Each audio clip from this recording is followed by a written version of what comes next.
and I'm just pissed off. I've kind of had a gutful of this whole cancer thing. I suspect most of you have had too. You had a gutful? Yeah. So I thought I'm gonna yeah. Oh, there's these gorgeous kids here, so I'm gonna so yeah, I went through the sad phase, and then I got angry, and I think I'm still angry, to be honest. And as I go from town to town, meeting more and more people who are directly affected by breast cancer, I kind of just get more and more angry. I was kind of the first 6 months, I was kind of like, yeah, this is great, and but I've met so many people now that I'm just really saddened by the whole thing. I've met too many mums saying goodbye to their kids. I've met too many kids saying goodbye to their mums. I've met too many mums that have recovered, but it's still cut a big hole in their life. Yeah, I've met so many blokes that have had to kind of go through the cancer experience with their women. I'm one of them. I'm a brother to a sister with cancer, so we go through the journey as well. But I suppose I really want to impress my sister before she dies. I kind of want to prove myself as a brother, because I was a little turd when we were younger. I suppose, as all little brothers are. But so in the face of her diagnosis, I kind of said, look, what are we going to do about this? Hi. So what are we going to do about this? And she said, look, we've got to do something. And 20 minutes later, we'd cooked up Love Your Sister. She wants me to go around from town to town, literally speaking face to face with people, because we only ever half watch the telly, right? And we only ever half listen to the radio, and if it's in the newspaper, we kind of skim past it. We kind of agreed really early on that the only way to actually spread our message of breast cancer awareness was to do it personally, and was to do it face to face. So I pedalled all this way for the right to speak to you for a few minutes, and to share with you my sister's message. It's this: don't fall into the booby trap. Be breast aware. I came up with that. I think it's brilliant. It's genius. Not that good. Come on. So look, my sister knew something was wrong. She failed to act. She's paying the ultimate price. She wants to make sure that her death isn't in vain, and that there are other young women out there that aren't going to make the same mistake that she did. Don't think she isn't kicking herself, right? You know, she received a misdiagnosis. She chose to accept that, even though in her gut she knew something was wrong. And I've spoken to thousands of women all around the country, and they all say one thing: I just knew something was wrong. So please, trust your intuition, be proactive about your health, speak to any women in your life that aren't breast aware, and bring them up to speed. Please let the fact that I've unicycled 12,600 kilometres be enough. Let that effort that I've made be enough to trigger a conversation amongst yourselves, because that's why I'm peddling. Blokes, you too can play a role. Save a life, grope your wife. Okay, it's pretty simple. You know, we can actually deal with breast cancer awareness in a humorous light. You know? Yeah, I know, it depends on the day and what kind of mood, yeah, anyway. Whether it's Christmas or not. So yeah, that's why I'm peddling. It's to urge you to get the conversation started. And I hope that long after I've pedalled through town, maybe next week, that the conversation's still going. I want you to all identify one woman in your life that might need to have this conversation with you. A woman that's not as aware or as well versed in the issues as you may be. So that's why I'm here. I'm also... mate, I wasn't... The reason I'm trying to kind of do this mad thing for her in her final days, I'm just trying to make up literally for years and years of being a bad brother. So, yeah, don't think I'm that crash hot, hey? Thanks, though. I'm trying to raise $1 million as well, because my sister's, she's lofty. She's very lofty. I told her that we were never going to raise $1 million, and that we weren't a chance. And I said, do you know how hard it is to raise $1 million? Because I'd actually done a lot of fundraising and stuff before, and I knew all too well how hard it is to raise money. Anyone who's put on a fundraiser here will tell you how hard it is to raise $500. or $1,000 or $2,000. You know, all these nights that we put on, it's a great result if you get to, oh, it's like $1 million. It's not going to happen, you know. I mean, unless I can convince Hugh Jackman and Kathy Freeman to ride on a horse together around the country, we're not going to attract that kind of money. Well, we've put in the hard work, and we've been on the road for nearly 300 days, and we've just topped 1.1 million. Block your ears. Block your ears. Fuck yeah. Sorry.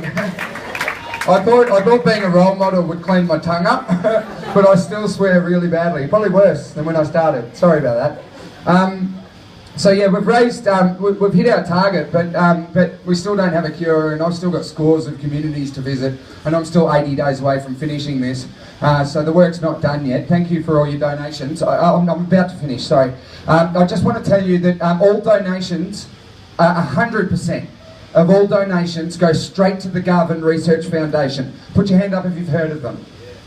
Don't pretend. Don't pretend. Put your hand down if you haven't heard of them. Put your hand up if you've heard of them. Okay, great, excellent. Well, you're a very savvy bunch of people. The Garvin Research Foundation are leaders in biomedical research. There are 2 institutes in Australia. There's the Walter and Eliza Hall Institute in Melbourne, of any note anyway, and then there's the Garvin Research Foundation in Sydney. When we shopped this event around, we had mainstream breast cancer charities offering us to spend 40 cents in your dollar on our event. Do your homework about who you support. Get their annual reports. See how they spend their money. 40 cents in your dollar was offered to me to pay for our event. We have paid for the event with sponsorship. We have funded it through benefactors and privately. Not 1 cent of your money goes to the cost of this event. Not 1 cent of your money goes on the merchandise. If you want to make a $50 purchase at the merchandise counter, $50 of that goes straight to the cause. So if you just want to donate, you might as well grab something. Because our sponsors have paid for that merchandise. We're one of very few organisations in this country that do not tax your donations. Okay, 100%. I need you to trust that Connie has chosen really well with the Garvin Research Foundation. They pioneered tamoxifen, which is, you know, as anyone who's been through breast cancer would know, has done amazing things for breast cancer patients. They're more serious about finding a cure than any of the other mobs that we looked at. So I need to let you know that your money is being treated very seriously, and we're handing it straight through to where it counts. The other goal is to break the world record for longest distance travelled on a unicycle. See, I wanted to be the best in the world at something, but you know, most other things were taken or I'd not be a chance at, so I thought I'd find something obscure. The record is held by a guy called Lars Clausen. He's a beautiful man. He's a Lutheran minister who unicycled across America and back. He went through all 50 states and back. I emailed him. I let him know that I don't like Americans holding records and that we're going to take him down. And I'm only 2,000 k's away. I'm surely going to break that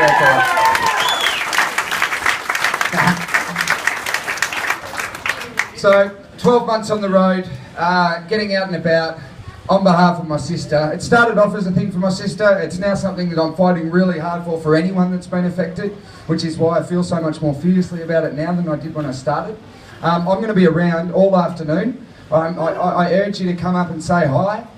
Any questions you might have, I'll be able to answer them if you want a photo. If any of you want to hop up on the unicycle for a photo, like, we can do that too. Like, I'm accessible and available all afternoon for you should you wish. Before I do shut up and let you get on with it, I just have to quickly pay credit. Because I'm at the front and I get all the credit and everyone slaps me on the back, but I wouldn't get anywhere without the crew. Mando, put your hand up. Alice, no, well done.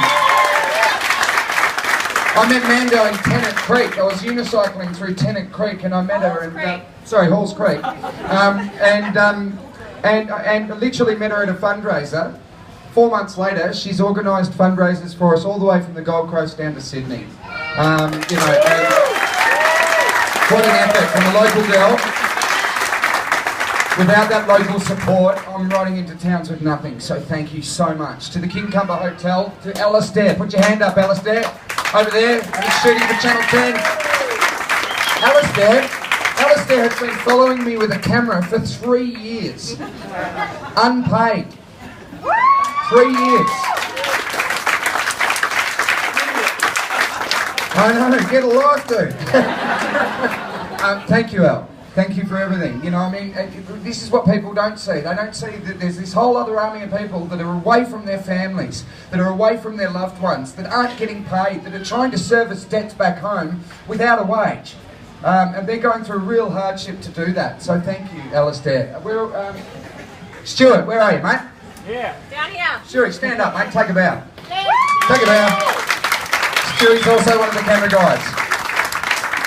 And Leighton, who's not with us now, but if you see a scruffy looking bloke with a pathetic attempt at facial hair, then take it up. Alright, I think I'm done. Alright, thanks guys. How many brothers are feeling a little bit inadequate right now?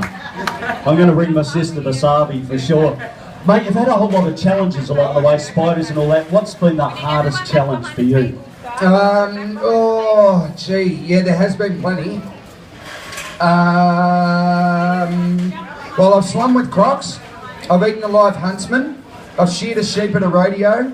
I've bungee jumped on my unicycle. I've done 100 push-ups without a break. I've done some olive pip spitting. Yesterday I had to get a tattoo on my back. I've got my sister's initials. And the nipple piercing as well. I heard you scream like a big girl. Yeah, I said words that shouldn't be repeated either. Yeah, I would say the hardest challenge was definitely eating the live huntsman. I'm really arachnophobic, and I had enough trouble holding the damn thing. I had about 3 anxiety attacks. It took me about an hour to get through it. Yeah, it was not pretty. We've watched the footage back. It's unwatchable. Any chance of you showing us that tattoo? I've seen it online. It looks awesome. Is it covered? Have I got plastic on it today? No? He doesn't even know what he's... Have a look. It's a great little... CJ, beautiful. Oh, the artist is here today. If anyone would want a quick drunken job, line him up. I can't wear my bibs properly. Normally they go across both shoulders, but it rubs on the nipple ring. So I'm going the one rock. Looks good, mate. Looking good. You're rocking it well. Yeah, sure. Now, what's one of the low lights of the trip? This is going to sound really, really terrible, but honestly, there hasn't been. There has not been one low light at all. That's a good thing. It's been an amazing trip. How can you have a crap time when you're going around and meeting communities everywhere and, you know, all banding together to do something positive? It just literally, sometimes it gets tough, but it never gets as tough as it must be to fight breast cancer. So I've got it easy. I've seen you fall off your bike in the middle exhausted and look like you can't go on. That must have been tough. Yeah, your body gets to the point where it shuts down. Normally after after I've done 80 to 90 Ks, the body will start shutting down. So once you get over 100, 120, and then even 140, you start hallucinating. It gets pretty weird out there. I've seen some crazy stuff. What about some of your highlights? It's all been great, but can you pinpoint a couple? Yeah. Connie surprised me in Perth with Carrie Bickmore, and that was really great. I got to spar with Danny Green. That was really cool. I got to hang with Guy Pearce and Robert Pattinson on a film set in the middle of the desert. They just happened to be there when we were rolling through.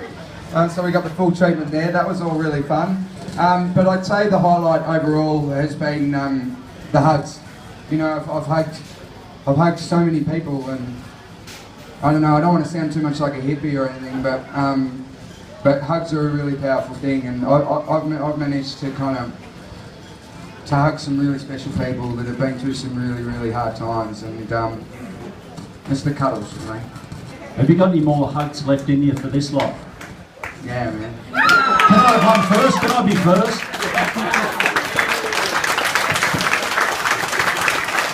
Ladies and gentlemen, give it up one more time. He's going to be here all afternoon.